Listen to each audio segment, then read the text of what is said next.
आर्या, थंडी वाजते? हा ना. चहा? मसाला चहा. मसाला चहा बनवण्यासाठी अर्धी छोटी वाटी मी हिरवी वेलची, अर्धा चमचा काळी मिरी, अर्धा चमचा लवंग, थोड्या दालचिनी आणि 2 मोठी वेलची घेतलेली आहे. थोडंसं जायफळ वापरायचे, 2 चमचे कच्ची बडीशेप घ्यायची. या सगळ्या गोष्टी आपण मस्त असं मंद आचेवरती भाजून घेतोय, छान सुगंध सुटेपर्यंत. कोरडी अशी तुळशीची पानं, त्यानंतर पुदिन्याची पानं घ्यायची. तर सुकवलेला पुदिना घेतलाय मी इथे.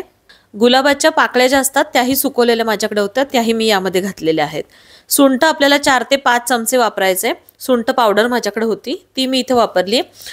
प्रत्येक साहित्य व्यवस्थित कोरडं होईपर्यंत भाजून घेतलंय, थंड करून त्याची व्यवस्थित पावडर बनवली आहे. ही पावडर जी आहे ती हवाबंद डब्यामध्ये स्टोअर करायची आहे. 2 महिने ही पावडर आरामात टिकते.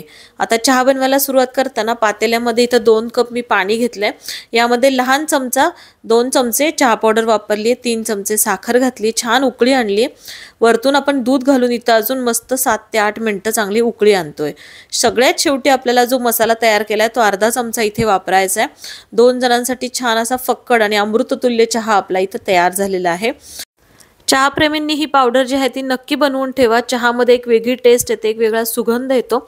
आम्ही हा चहा एन्जॉय करतोय. तुम्हाला हा व्हिडिओ कसा वाटला हे कळवा. आवडला असेल तर इन्स्टा पेज पण फॉलो करा.